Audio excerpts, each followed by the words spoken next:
35,800 kilometre की ऊंचाई से।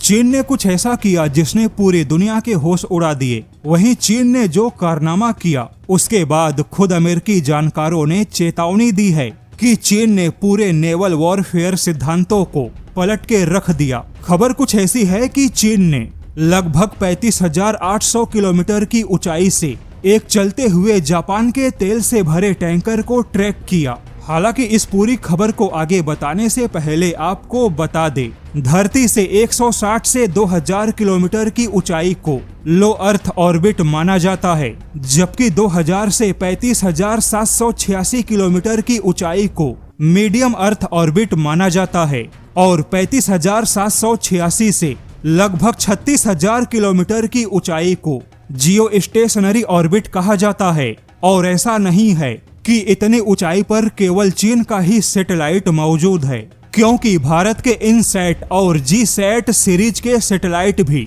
लगभग 35,000 से 36,000 किलोमीटर की ऊंचाई पर ही मौजूद है। लेकिन यहाँ पे ध्यान देने वाली बात है कि चीन ने इतनी ऊंचाई से समुद्र में जापान के चलते हुए टैंकर को ट्रैक किया और यह काम पहले लगभग असंभव माना जाता था।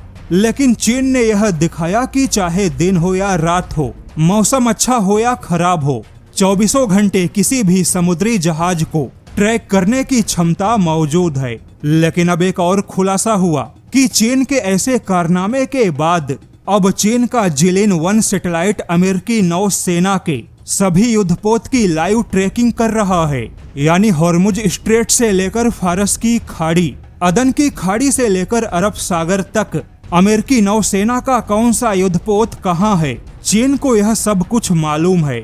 वहीं डिफेंस सिक्योरिटी एशिया के मुताबिक अमेरिकी फाइटर जेट की तैनाती, अमेरिकी मिसाइल लॉन्च पैटर्न, अमेरिकी एयर मिसाइल डिफेंस के अलावा एयर बेस और अमेरिकी लॉजिस्टिक नेटवर्क सब कुछ चीन अपने जिलिन 1 सैटेलाइट नेटवर्क से रियल टाइम में कैप्चर कर रहा है। यानी चीन बिना युद्ध में शामिल हुए अमेरिका के पूरे युद्ध की तैयारियों को देख रहा है और निश्चित तौर पे यह पूरी जानकारी ईरान को भेजी जा रही है।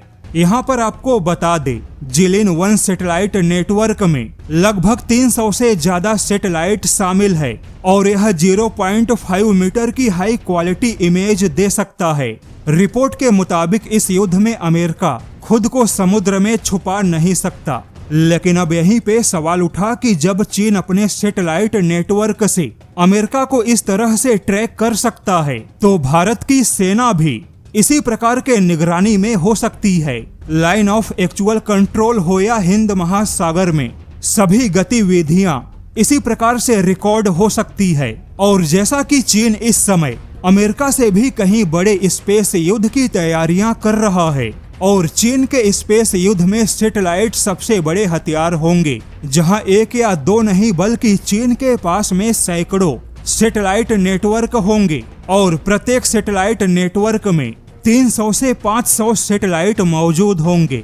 यानी सीधे तौर पे ईरान और अमेरिका युद्ध में चीन भी अपने सैटेलाइट का परीक्षण कर रहा है, जिससे कि चीन को फ्री में इंटेलिजेंस के अलावा भविष्य के युद्ध के तैयारियों की ट्रेनिंग मिल गई। और अब यह बात साबित हो चुकी है कि ईरान ने इतनी सटीकता से मिडल ईस्ट एशिया में अमेरिका के जिस किसी भी हथियार को निशाना बनाया या ईरान को इतनी तबाही मचाने में जो भी कामयाबी मिली, उसके पीछे चीन के इसी सैटेलाइट नेटवर्क का बहुत ही बड़ा योगदान है।